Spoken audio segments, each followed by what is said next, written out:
Now, we're going to get down to some very serious business. Not that this all hasn't been, but we're still going to. For the next feature of the program, I wish to introduce a man who has been with the Federation since its founding and has gotten little public notice thus far. This man attended and graduated from the California School for the Blind.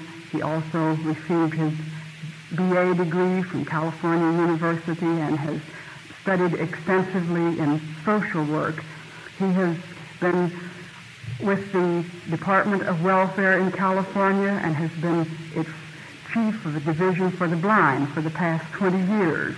So you see, he's been of considerable help to the blind people of California and, of course, the blind people of the nation, because one good legislative program in one good state helps the entire nation by setting an example and influencing other states. This man, in his Federation work, as I said, has been with us since the beginning of the Federation. He has helped greatly, much more than I know, I am sure, in drafting our legislative program and resolutions of all types and serving on many other committees. But as I said, he has received entirely too little public notice. The time is long overdue that we have him as our principal banquet speaker, and tonight he is going to treat a very interesting and timely subject. It is with real pleasure that I introduce our newly elected Vice President, Mr. Perry Sundquist.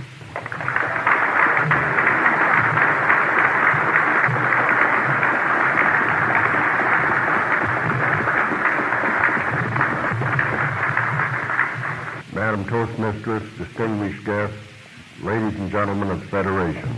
On February 10, 1961, Dr. Newel Perry died in Berkeley, California, at the age of 87.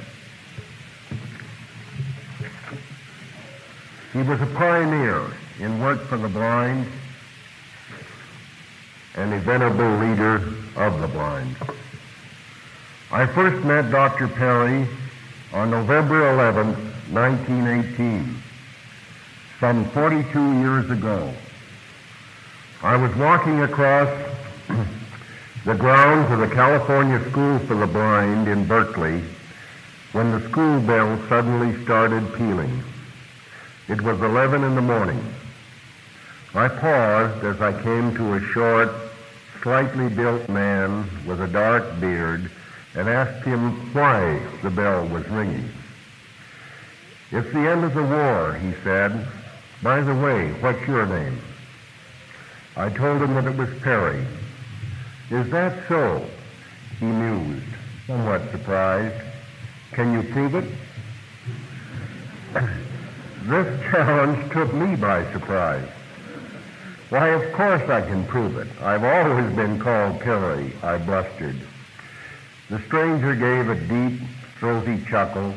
"Is that your proof?" he asked, and then went on, "Oh, well, don't mind about it now. We'll see a lot of each other over the years. Oh, by the way, my name's Perry, too, and I can't prove it either."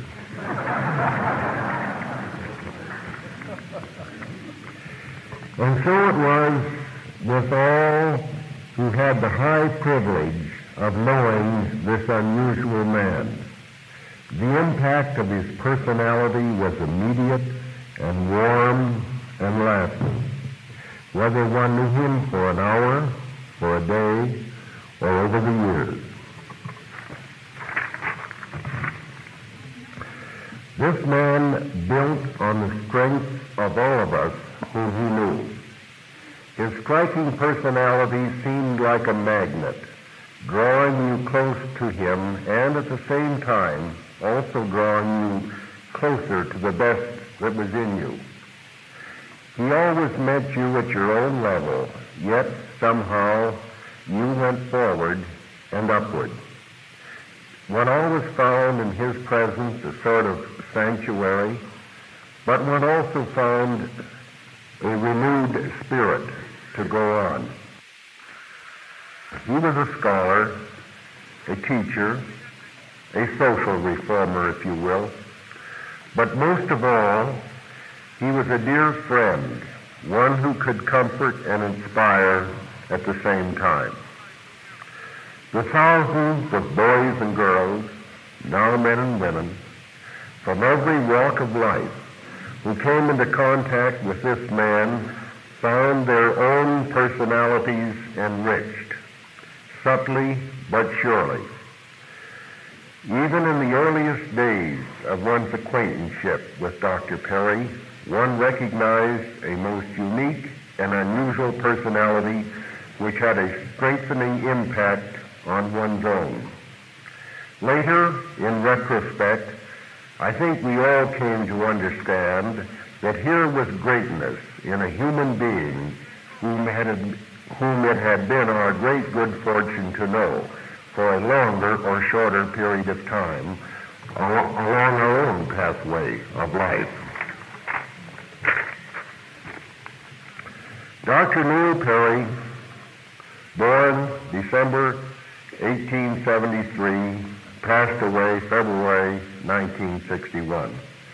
Between these two dates were some 87 years, which this man crowded with achievements in behalf of his fellow blind. Newel Perry was born in Dixon, California. He was blinded by poison oak when he was 8 years old. Newel did not think of his blindness as a tragedy. At first, he didn't really think of it much at all. He just went ahead doing the things that the other boys did. Later, however, as his older brothers grew up and began earning money, he began to wonder how he would do that, how he could earn money just as his brothers did. "You will learn to play the fiddle," his father said. "Then I will put you on Old Nell and we will go to town. You will play and people will come by the hundreds to hear you and you will make lots of money." For the first time, Newel began to worry, not about himself, but about his father.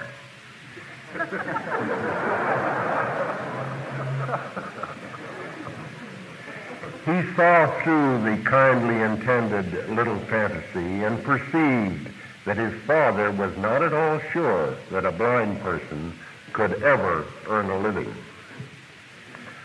Newel's father died in July of 1883 while he was in the midst of arranging for Newel to enter the California School for the Blind. After their father's death, the Perry family children were taken care of by neighbors. After a few weeks, Newel decided to trek to Berkeley and enroll in the School for the Blind as his father had planned. He was 10 years old at the time, and his travel equipment consisted of 21 cents, which he had in his pocket. The principal of the school encouraged young Newel when he conceived the ambition of going to college. In 1896, Newel Perry graduated from the University of California and was made a fellow in mathematics. For the next 16 years, he alternated between teaching and coaching. He studied and taught at both the University of California and the University of Chicago. Later, he went to Europe, where he continued his studies at the University in Zurich, Switzerland, and in Munich, Germany. In July 1901, he received the degree of Doctor of Philosophy from the University of Munich, then returned to the United States and became a tutor at Columbia University in New York City. He remained there until 1912. That year, he married a girl he had met while he was a student at the University in Berkeley, a girl named Lily, who died in 1934.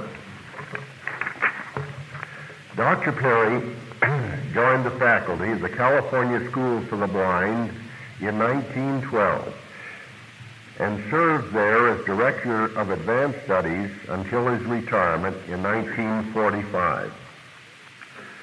Out of his own rich, adventurous life and out of his many years of work with and association with other blind persons, Dr. Perry developed a practical philosophy. He believed that the way one learned to live without sight is through actually doing what one had previously thought impossible. After 2 or 3 experiences of this sort, one realized that very little was impossible. If I told a newly blinded person how I look upon life, Dr. Perry once told me, he would not believe me. I have met many people here at home and in Europe, some who were blind and some who were not, who thought that I was not telling the truth when I told them the story of my life. It is hard for most people to understand what they themselves have not experienced. It has been said that the only men worth their salt on this earth are those who fight for other men's welfare. There are very few in work for the blind, either in California or across the nation, who are not conscious of Dr. Newel Perry's epic work. In behalf of his fellow blind everywhere, an endeavor which he carried forward so magnificently for more than half a century. During his 43 years at the California School for the Blind, Dr. Perry accomplished the major portion of his work. He built a program of higher education of the blind which was the most outstanding ever achieved anywhere. In addition to his work as an educator, and he would have said as a necessary supplement to it, Dr. Perry initiated comprehensive programs of social and economic legislation and actively encouraged the organization of the blind themselves. Dr. Perry's pioneering work in New York and California succeeded in improving the educational advantages available to blind children and adults, increased the economic opportunities for the employable blind, and extended services to assist older blind men and women to make those physical and social adjustments which contribute so much to more adequate living. Dr. Perry's imagination and initiative and sheer hard work were largely responsible for bringing to each of these 3 groups, the young, the employable, and the elderly blind of our state and nation, adequate programs of public assistance which will unquestionably constitute one of the most significant milestones in the long history of the blind. In initiating and securing the development of California's social welfare programs for the blind, Dr. Perry not only benefited blind men and women living in his native state, but his work blazed new frontiers in the whole field of public assistance toward which most of the country is even now slowly, if surely, groping. Perhaps Dr. Perry's greatest contribution can be found in his organization and leadership of the blind themselves.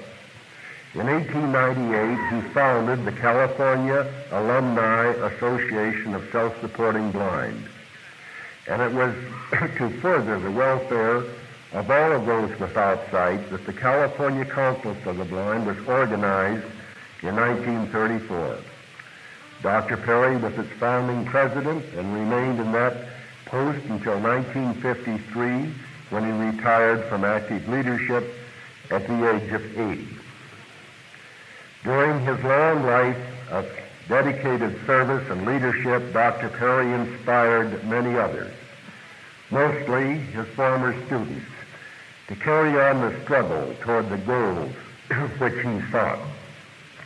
His most distinguished cohort, Jacobus Tenbroek, transplanted the crusade from California to the nation through the National Federation of the Blind. Dr. Perry's philosophy, which stamped his own life and characterized his work for and with his fellow blind, can be best summed up in his own phrase: adventure is the essence of living.